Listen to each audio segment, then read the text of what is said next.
Hey there, what's up? It's Johnny here and welcome to another episode of the 3C Show, the show that's full of photography love. And I'm hanging out here in the 3C lab and today I want to talk to you about Lightroom. I want to talk to you about masking in Lightroom. It is super awesome, super powerful, and it just opens up a whole new world of local adjustment possibilities. All right, roll the intro.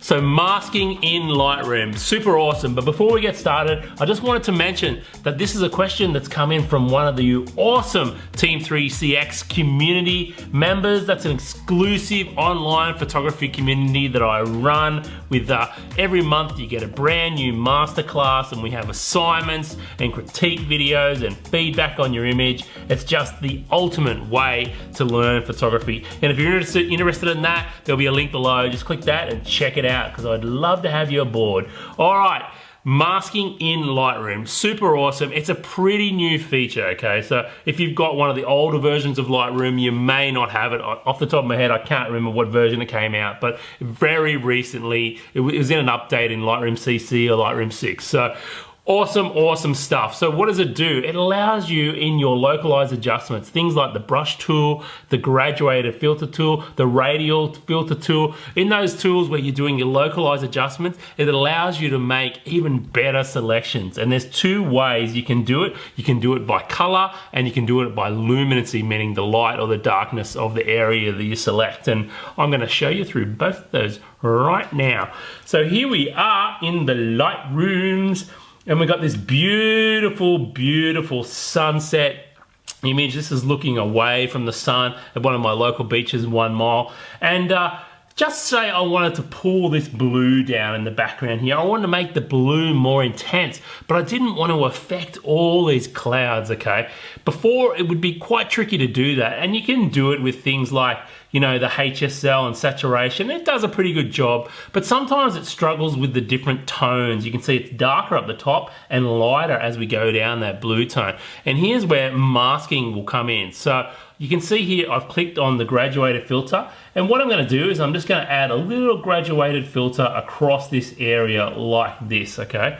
And you can see it's already showing up red, and that's because I've got the mask overlay on. If I hit the O key, that's gonna bring that up and show me the area I'm affecting. And you can see I'm affecting all this cloud, I'm affecting down here in the water, all these areas I don't really wanna have this adjustment show, because if I was to do the adjustment now, and I'll just double click effects and that resets all our sliders there, which is super nice. And if I was to do that now, you can see adding that blue, that sky is looking great, but it's affecting all these clouds and the water, and it just looks blah, blah, yuckaful. Doesn't look really nice at all. It's not a good job. It's maybe something I would have had to take to Photoshop. But you can see down the bottom here now, we've got this range masking off, okay? If you click on that, you can choose from color or luminancy, okay? So I'm gonna choose color. And then what happens is Lightroom gives you this cool little eyedropper, okay? And that's gonna allow me to click, once I click on that and go to my photo, it's gonna allow me to pop around the image and add some control points in the areas that I want this effect to, in the areas I want Lightroom to sample to only this adjustment will affect, okay? So let me show you how to do that if that was a little confusing, because I confused me.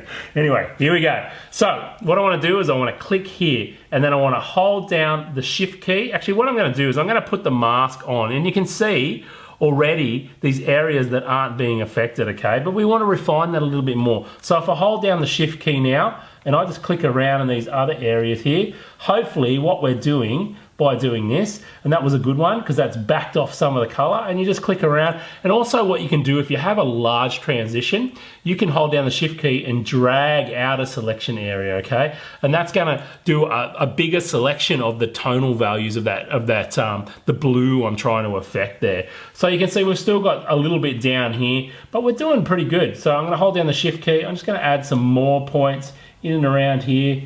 And let's just see, that's looking good. looking good. I like where we've gone there. So I've just added a few points around. Now if I hit the O key, you can see the effect isn't as dramatic. Mind you, the blue's probably a bit over the top now, so I am going to take that back a little bit there. But the effect isn't affecting all these nice warm areas of these clouds that we would have hoped, okay? So the other thing it is still affecting down here, which I'm not too happy about, okay? I'm not too happy. So what I can do inside of here now, and this is a bonus tip by the way, I can go to the brush inside of the graduated filter tool. So I'm still in the graduated filter tool, but I've gone to the brush, okay? And then I can go down here to erase. And then all I'm going to do is make sure I've got a nice soft brush there, and I'm just going to erase along this waterline here a little bit, just to remove that adjustment there. And you can see we're starting to get something that's looking a lot better than what we had before without using that luminosity, using the color range masking, which is really, really awesome. So if you have a look now, if I press the O key, you can see it's just affecting that top area. Press the O key again, and we've just got a beautifully masked out blue area that we can just add a little bit more blue tone in there by cooling that down with the temperature slider. So there you go, super, super cool stuff. If I turn that on and off, you can see the adjustment there. If I turn that off and then back on, and you can see that nice blue tone that we've added back to that sky. Super cool. All right, on to the next image. All right, really, really tricky one. If I wanted to intensify that blue at the back there, and you can see all the different tonal ranges there, it makes it very, very hard, okay? But using the graduated filter again, so I'm gonna click on that graduated filter, I'm gonna double click the effects because I don't want it to affect anything, and then I'm gonna draw my graduated filter over the bottom. And then if I push the O key, you can see it's going to affect those palm trees, okay? So, and that's not what we want. So if I was to add my little bit of blue tinge in there, like I wanted to add a bit more blue to intensify that sky, you can see it's starting to add it to the palm trees, and we definitely do not want that, okay? So, back down here in the range masking again, but this time I'm going to choose luminance, okay? And what's super cool about this is you get two sliders. The first one is the range, meaning the amount of the luminosity value that you're going to select between, okay? It's between 0 and 100, and you've got two. You've got a left slider and a right slider, and you can move those together or apart depending on what luminosity range you want to use. You want it to select rather. And then you have a smoothing, which just smooths out that transition from the selection that Lightroom will make from that masking. All right, but the key here is to hold down the Alt key if you're on Windows, the Option key if you're on a Mac, okay? And you'll see what's happening there is everything that's white is still being affected by the adjustment, and everything that's black isn't being affected by that adjustment now. So like you can see, I can move that down to a place where those palm trees are just masked out there beautifully, okay? And look at that, what a difference, okay? Look at that red mask. Okay, let's hold down again, and we're just gonna adjust that smoothness there, and you can do the same thing. Hold down the Option key, play around with your smoothness for that adjustment. I'm gonna have mine a little bit harsh there. And you can see what we've done is we've masked out those palm trees, we've masked out the lower bit of the water, we've masked out that beautiful hut there. And if I press the O key now and remove that, you can see I can adjust that blue tone in the background. I mean, this is crazy blue. We're not gonna go that far at all. But say I just wanted to add a little bit more blue into that area. And let's do the before and after. There's the before. There's the after, and we haven't affected those palm trees, and everything looks super, super, mega awesome. So how cool is that? That's masking in Lightroom with the graduated filter. Now remember that you can use this masking in the brush tool, and you can also use it in the radial filter. So it's super, super powerful and handy, and man, what a welcome addition it is for our Lightrooms.